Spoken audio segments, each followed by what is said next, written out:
श्रीकनकधारा स्तोत्रम् अंगं हरेः पुलकभूषणमाश्रयन्ते भृङ्गाङ्गनेव मुकुलाभरणं तमालम् अंगे कृताखिलविभूतिरपाङ्गलीला माङ्गल्यदास्तु मम मङ्गलदेवतायाः मुग्धा मुहुर्विदधते वदने मुरारेः प्रेमत्रपा प्रणिहितानि गतागतानि मालादृशो मधुकरीव महोत्पलेया सा मे श्रियं दिशतु सागरसम्भवायाः आमीलिताक्षमधिगम्य मुदा मुकुन्दम् आनन्दकन्दमनिमेषमनङ्गतन्त्रम् आकेकरस्थितकनिनिकपक्ष्मनेत्रम् भूत्यै भवेन्मम भुजङ्गसयाङ्गनायाः बाह्यान्तरे मधुजितश्रितकौस्तुभेया हारावलीव हरिनीलमयी विभाति कामप्रदा भगवतोऽपि कटाक्षमाला कल्याणमावहतु मे कमलालयायाः कालाम्बुदालिललितो रसिकैटभारेः धाराधरे स्फुरति या तडिदङ्गनेव मातुः समस्तजगतां महनीयमूर्तिः भद्राणि मे दिशतु भार्गवनन्दनायाः प्राप्तं पदं प्रथमतः खलु यत्प्रभावान् माङ्गल्यभाजि मधुमाथिनि मन्मथेन मय्यापतेत्यदिह मन्थरमीक्षणार्धम् मन्दालसं चमकरालय कन्यकायाः विश्वामरेन्द्रपदविभ्रमदान्ददक्षम् आनन्दहेतुरधिकं मुरविद्विषोऽपि एषन्निषीदतु मयि क्षणमीक्षणार्धम्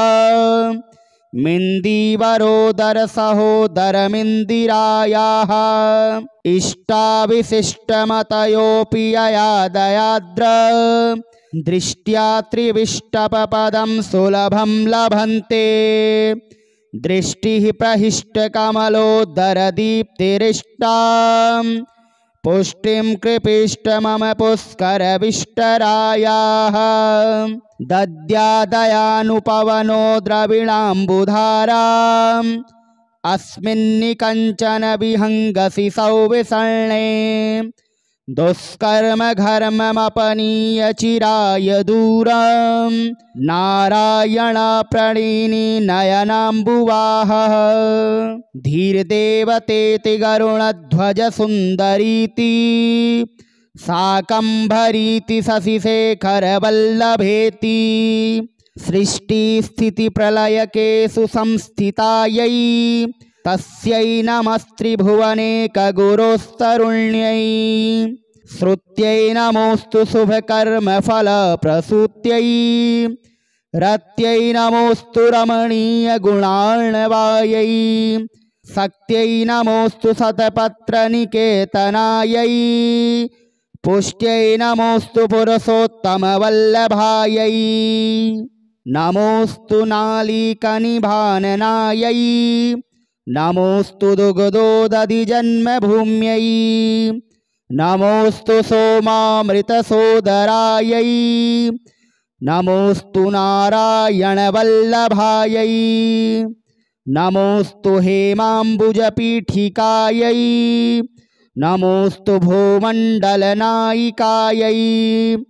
नमोऽस्तु देवादिदयापरायै नमोऽस्तु साराङ्गयुधवल्लभायै नमोऽस्तु देव्यै भृगुनन्दनायै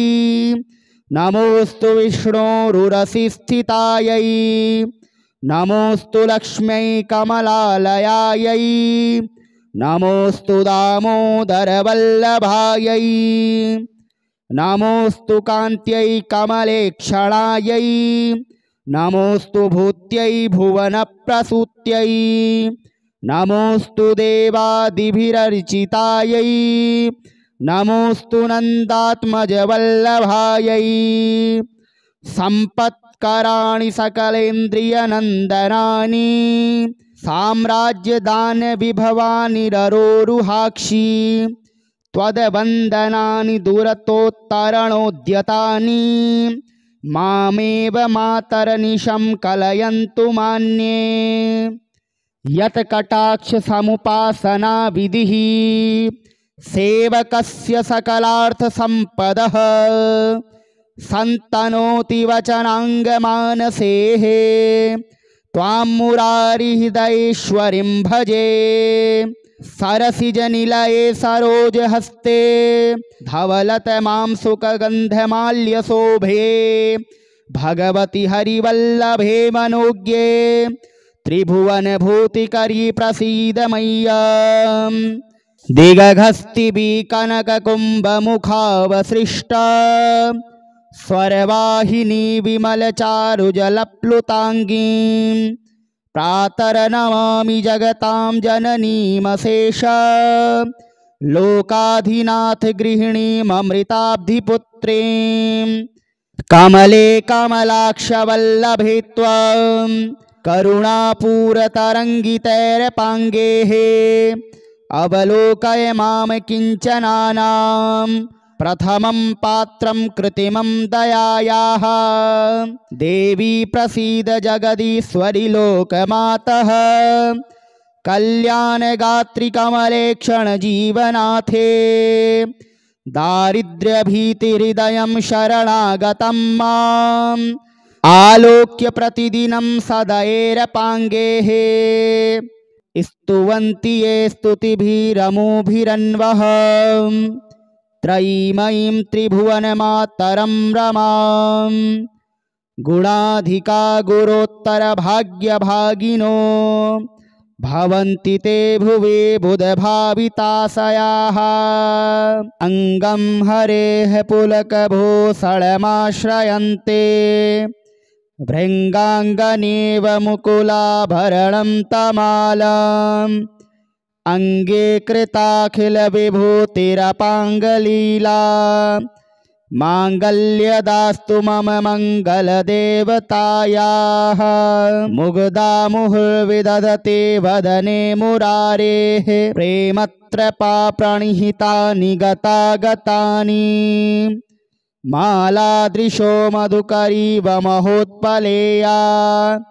सा मे श्रियं दिशतु सागरसम्भवायाः आमीलिताक्षमधिगम्य मुदा मुकुन्दम् आनन्दकन्दमनिमेषमनङ्गतन्त्रम् आकेकरस्थितकनिनिकपक्ष्मनेत्रम् भूत्यै भवेन्मम भुजङ्गसयाङ्गनायाः बाह्यान्तरे मधुजितश्रितकौस्तुभेया हारावलीव हरिनीलमयी विभाति कामप्रदा भगवतोऽपि कटाक्षमाला कल्याणमावहतु मे कमलालयायाः कालाम्बुदालिललितो रसिकैटभारेः धाराधरे स्फुरति या तडिदङ्गनेव मातुः समस्तजगतां महनीयमूर्तिः भद्राणि मे दिशतु भार्गवनन्दनायाः प्राप्तं पदं प्रथमतः खलु यत्प्रभावान् माङ्गल्यभाजि मधुमाथिनि मन्मथेन मय्यापतेत्यदिह मन्थरमीक्षणार्धम् मन्दालसं च मकरालयकन्यकायाः विश्वामरेन्द्रपदविभ्रमदान्ददक्षम् आनन्दहेतुरधिकं मुरविद्विषोऽपि ईसन्निसीदतु मयि क्षणमीक्षणार्धम् मिन्दीवरोदरसहोदरमिन्दिरायाः इष्टाविशिष्टमतयोऽपि यया दयाद्र दृष्ट्या त्रिविष्टपपदं सुलभं लभन्ते दृष्टिः प्रहिष्टकमलोदरदीप्तिरिष्टां पुष्टिं कृपिष्ट मम पुष्करविष्टरायाः दद्यादयानुपवनो द्रविणाम्बुधाराम् अस्मिन्निकञ्चन विहङ्गसि सौविसर्णे दुष्कर्म घर्ममपनीय चिराय दूरं नारायण प्रणीनि नयनाम्बुवाहः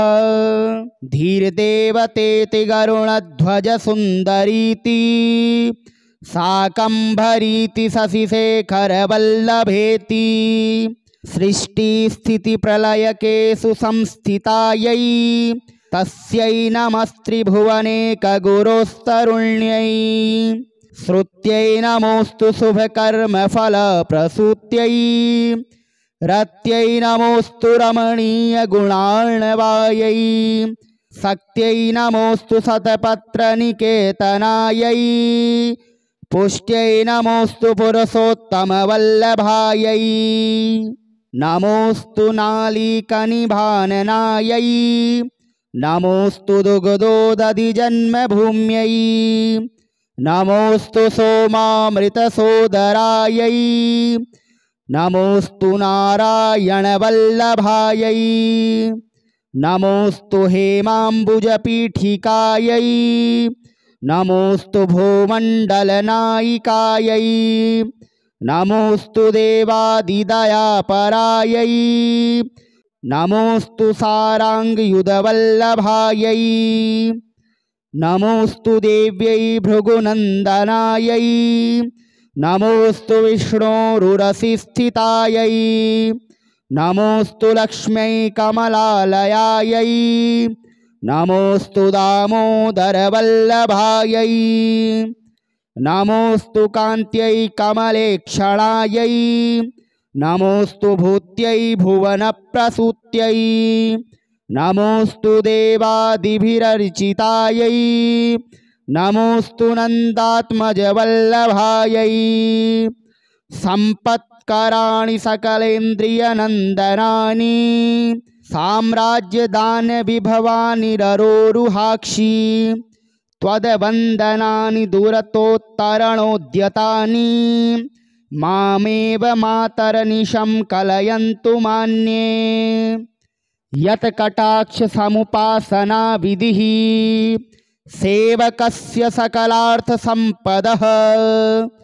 सन्तनोति वचनाङ्गमानसेः त्वां मुरारिहृदयेश्वरीं भजे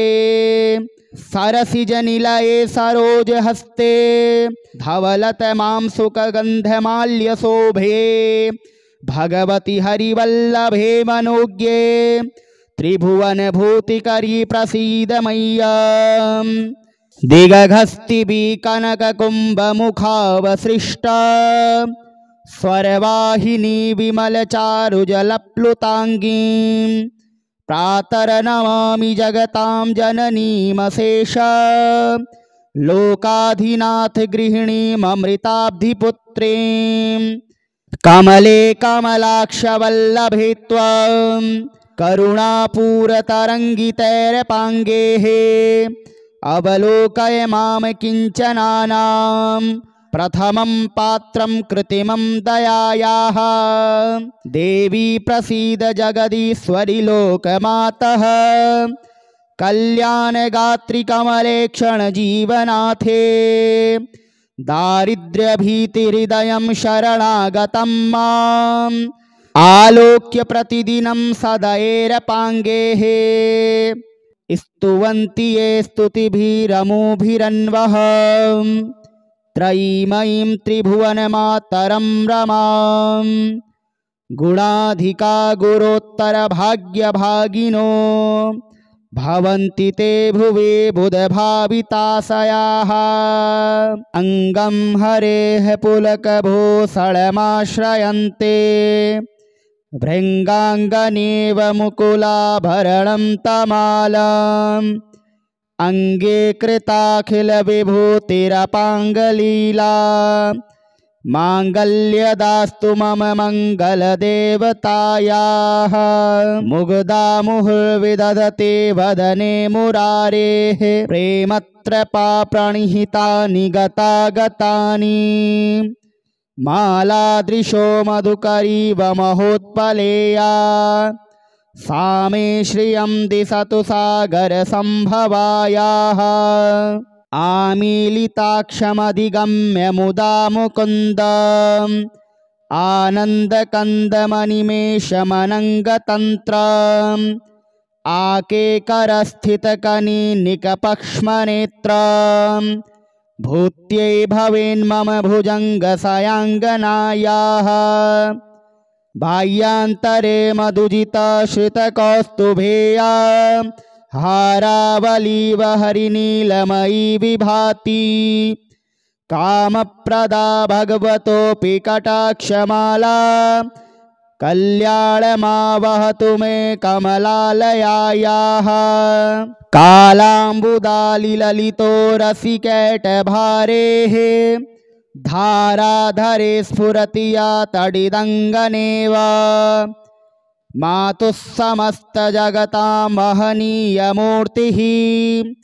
भद्राणि मे दिशतु भार्गवनन्दनायाः प्राप्तं पदं प्रथमतः खलु यत्प्रभावान् माङ्गल्यभाजि मधुमाथिनि मन्मथेन मय्यापतेत्यदिह मन्थरमीक्षणार्धम् मन्दालसं च मकरालयकन्यकायाः विश्वामरेन्द्रपदविभ्रमदान्ददक्षम् आनन्दहेतुरधिकं मुरविद्विषोऽपि एषन्निषीदतु मयि क्षणमीक्षणार्धम् मिन्दीवरोदरसहोदरमिन्दिरायाः इष्टाविशिष्टमतयोऽपि यया दयाद्र दृष्ट्या त्रिविष्टपपदं सुलभं लभन्ते दृष्टिः प्रहिष्टकमलोदरदीप्तिरिष्टां पुष्टिं कृपीष्ट मम पुष्करविष्टरायाः दद्यादयानुपवनो द्रविणाम्बुधाराम् अस्मिन्निकञ्चन विहङ्गसि सौविसर्णे दुष्कर्म घर्ममपनीय चिराय दूरं नारायण प्रणीनि नयनाम्बुवाहः धीर्देवतेति गरुणध्वज सुन्दरीति शाकम्भरीति शशिशेखरवल्लभेति सृष्टिस्थितिप्रलयकेषु संस्थितायै तस्यै नमस्त्रिभुवनेकगुरोस्तरुण्यै श्रुत्यै नमोऽस्तु शुभकर्मफलप्रसूत्यै रत्यै नमोऽस्तु रमणीयगुणार्णवायै शक्त्यै नमोऽस्तु शतपत्रनिकेतनायै पुष्ट्यै नमोऽस्तु पुरुषोत्तमवल्लभायै नमोऽस्तु नालीकनिभाननायै नमोऽस्तु दुग्धोदधिजन्मभूम्यै नमोऽस्तु सोमामृतसोदरायै नमोऽस्तु नारायणवल्लभायै नमोऽस्तु हेमाम्बुजपीठिकायै नमोऽस्तु भूमण्डलनायिकायै नमोऽस्तु देवादिदयापरायै नमोऽस्तु साराङ्गयुधवल्लभायै नमोऽस्तु देव्यै भृगुनन्दनायै नमोऽस्तु विष्णोरुरसिस्थितायै नमोऽस्तु लक्ष्म्यै कमलालयायै नमोऽस्तु दामोदरवल्लभायै नमोऽस्तु कान्त्यै कमलेक्षणायै नमोऽस्तु भूत्यै भुवनप्रसूत्यै नमोऽस्तु देवादिभिरर्चितायै नमोऽस्तु नन्दात्मजवल्लभायै सम्पत्कराणि सकलेन्द्रियनन्दनानि साम्राज्यदानविभवानि ररोरुहाक्षी त्वद्वन्दनानि दूरतोत्तरणोद्यतानि मामेव मातरनिशं कलयन्तु मान्ये यत्कटाक्षसमुपासना विधिः सेवकस्य सकलार्थसम्पदः सन्तनोति वचनाङ्गमानसेः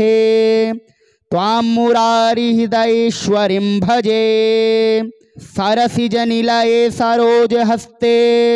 धवलतमां सुखगन्धमाल्यशोभे भगवति हरिवल्लभे मनोज्ञे त्रिभुवनभूतिकरी प्रसीद मय्यम् दिगघस्तिभिकनककुम्भमुखावसृष्टा स्वरवाहिनी विमलचारुजलप्लुताङ्गीं प्रातर्नमामि जगतां जननीमशेष लोकाधिनाथ गृहिणीममृताब्धिपुत्रीं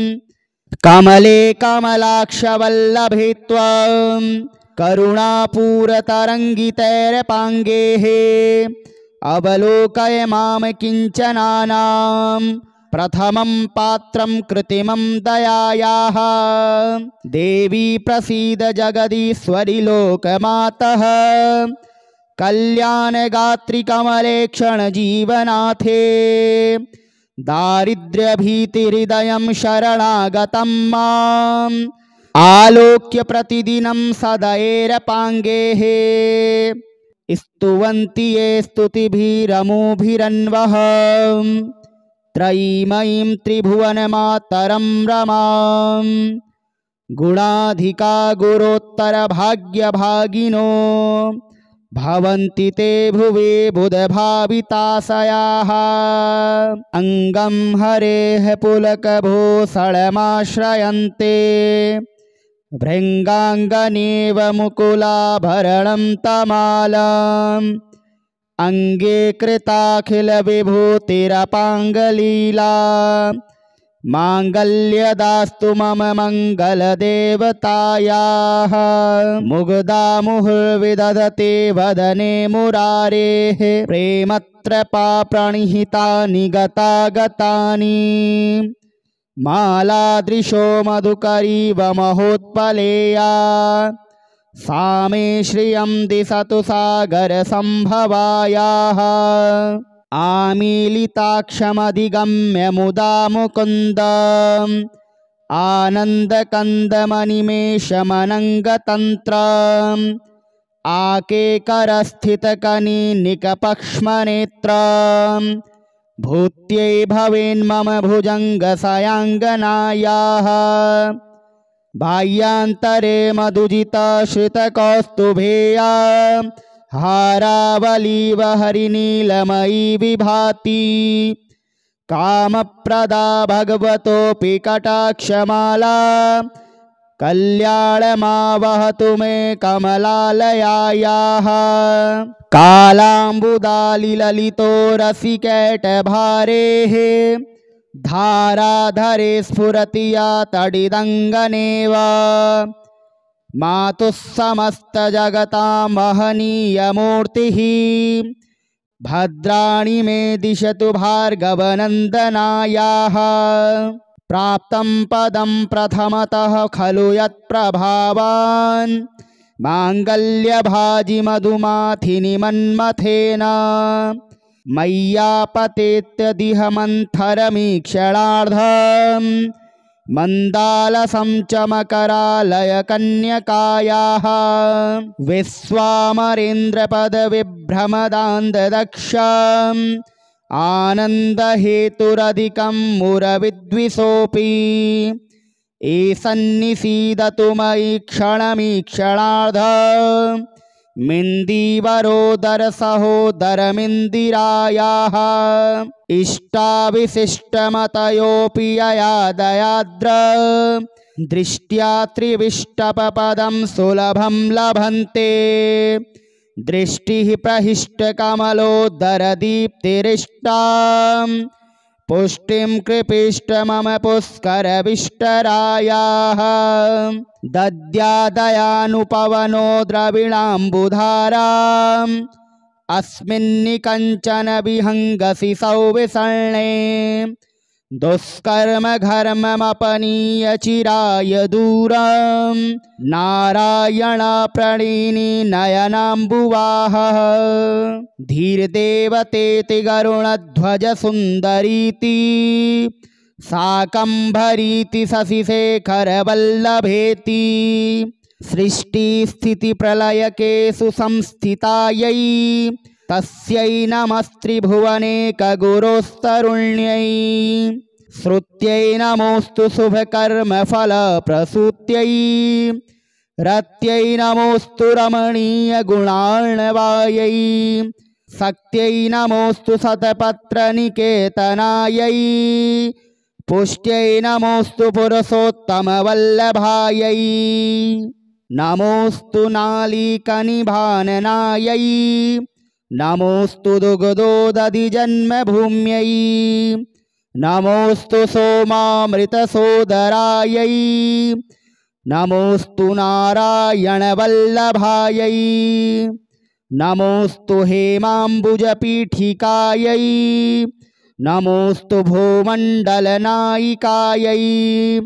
नमोऽस्तु देवादिदयापरायै नमोऽस्तु साराङ्गयुधवल्लभायै नमोऽस्तु देव्यै भृगुनन्दनायै नमोऽस्तु विष्णोरुरसिस्थितायै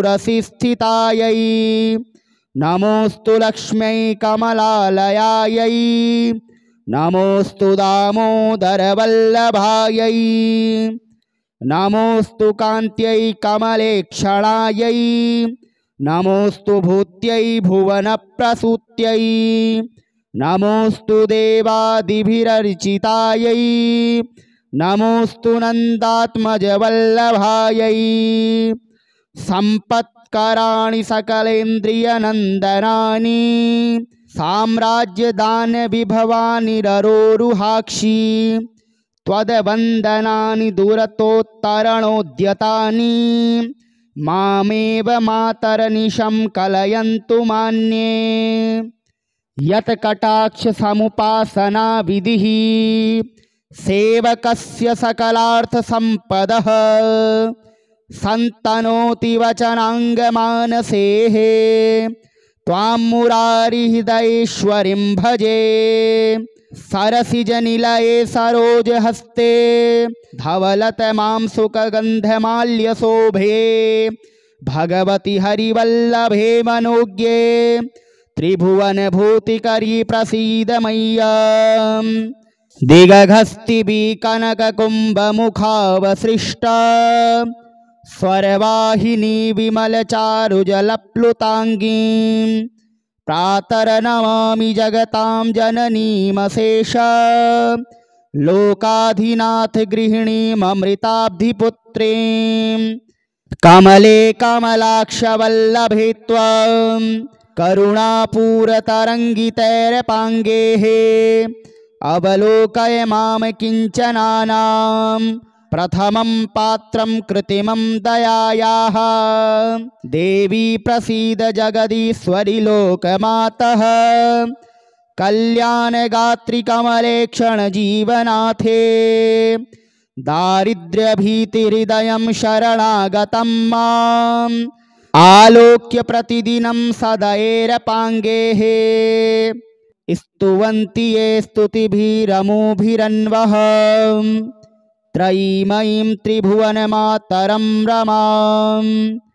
गुणाधिका गुरोत्तरभाग्यभागिनो भवन्ति ते भुवि बुधभाविताशयाः अङ्गं हरेः पुलकभूषणमाश्रयन्ते भृङ्गाङ्गनेव मुकुलाभरणं तमालम् अङ्गे कृताखिलविभूतिरपाङ्गलीला माङ्गल्यदास्तु मम मङ्गलदेवतायाः मुग्धा मुहुर्विदधते वदने मुरारेः प्रेमत्रपा प्रणिहितानि गतागतानि मालादृशो मधुकरीव महोत्पलेया सा मे श्रियं दिशतु सागरसम्भवायाः आमीलिताक्षमधिगम्य मुदा मुकुन्दम् आनन्दकन्दमनिमेषमनङ्गतन्त्रम् आकेकरस्थितकनिनिकपक्ष्मनेत्रम् भूत्यै भवेन्मम भुजङ्गसयाङ्गनायाः बाह्यान्तरे मधुजितश्रितकौस्तुभेया हारावलीव हरिनीलमयी विभाति कामप्रदा भगवतोऽपि कटाक्षमाला कल्याणमावहतु मे कमलालयायाः कालाम्बुदालिललितो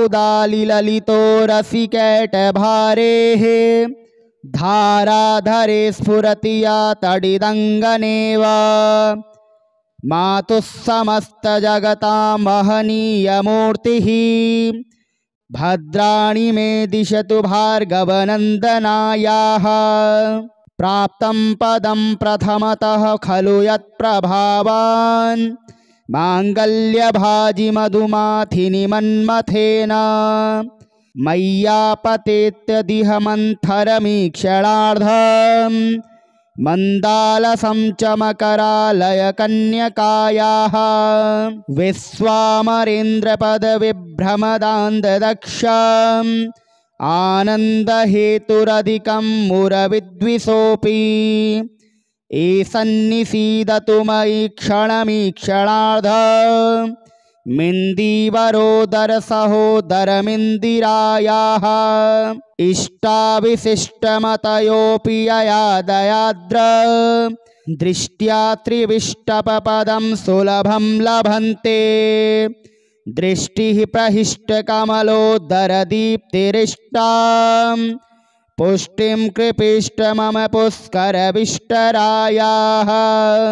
दद्यादयानुपवनो द्रविणाम्बुधाराम् अस्मिन्निकञ्चन विहङ्गसि सौविसर्णे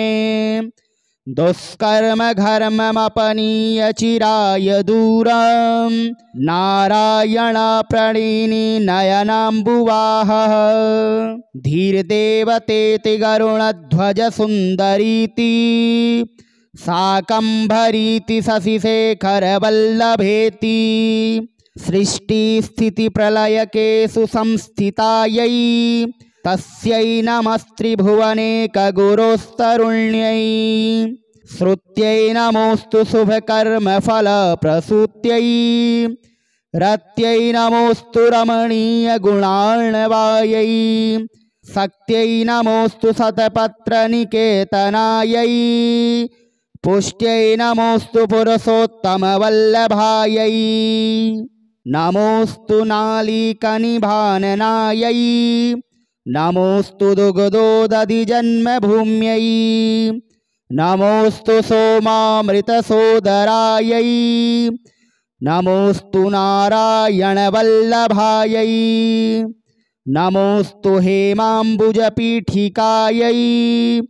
नमोऽस्तु भूमण्डलनायिकायै नमोऽस्तु देवादिदयापरायै नमोऽस्तु साराङ्गयुधवल्लभायै नमोऽस्तु देव्यै भृगुनन्दनायै नमोऽस्तु विष्णोरुरसिस्थितायै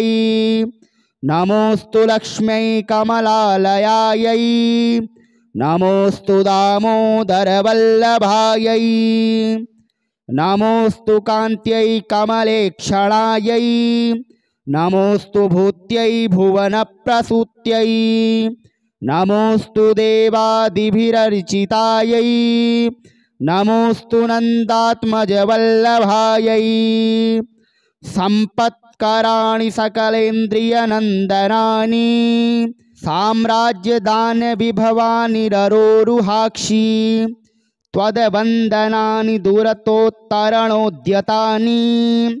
मामेव मातरनिशं कलयन्तु मान्ये यत्कटाक्षसमुपासना विधिः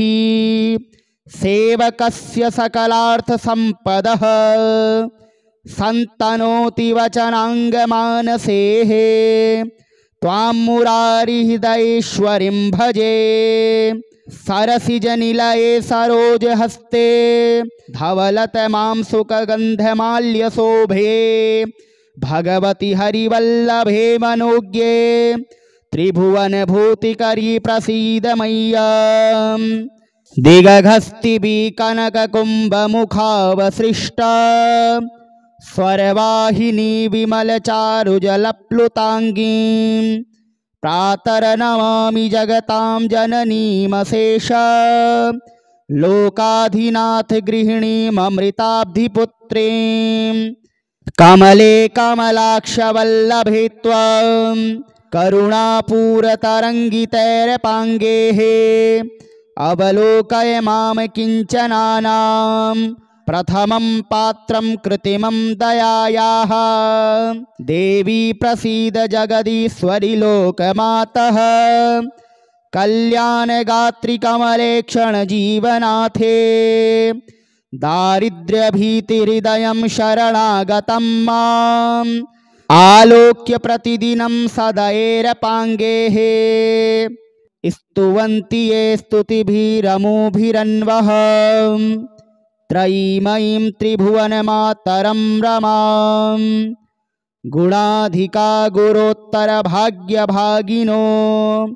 भवन्ति ते भुवि बुधभाविताशयाः।